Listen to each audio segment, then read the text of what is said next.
The lives of young children move quickly as they develop and grow.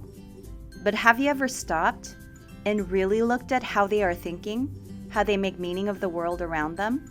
If you look closely, young children with and without disabilities engage in the engineering design process every day. However, they are not doing this alone. Children need engaged adults who are willing to see them as problem solvers, offer opportunities for children to share ideas, and extend the process to areas of science, technology, math, and dramatic play. This is STEM, and early childhood educators can highlight the strengths of all learners through integrating the engineering design process in a way that develops foundations in problem solving, literacy, collaboration, and persistence. In one of our classrooms, we implemented a research-based engineering curriculum that is designed for preschool-aged students.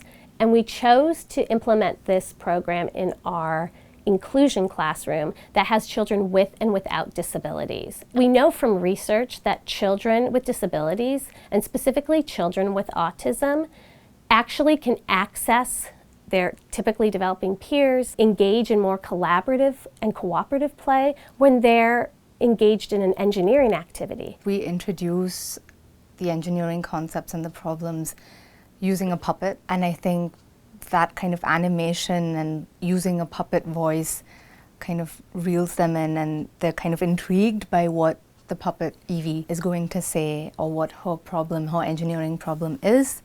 So the engineering design process consists of the explore, create, and improve. And so they are well accustomed to that now, that they understand that it starts out by exploring all of the materials and then moving on to the create and then improve. A lot of the students have this interest in building and creating that has kind of been there from before.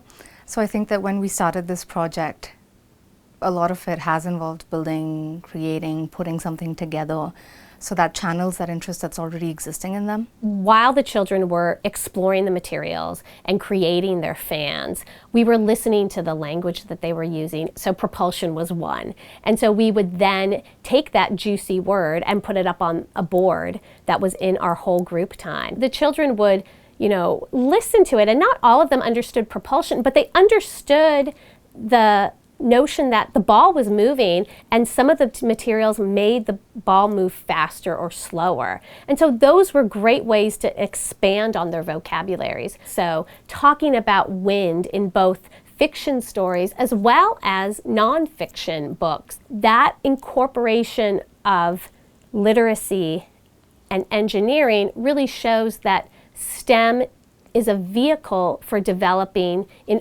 all areas.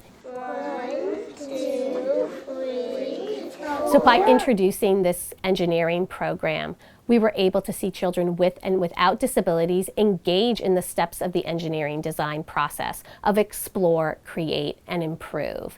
And not only did we see children engaging longer and really thinking about the concepts of what they were doing and their creations and how to improve upon it, we actually did see children sharing their ideas in whole group settings with their peers in ways that we haven't seen before. And from the perspective of preparing children for their next educational experience, that ability to be in a whole group setting and share their ideas and know that their ideas matter and can solve problems and make a change is something that's really powerful that we're able to give students just by having them engage in engineering. And this is true with children with disabilities as well as with children without disabilities.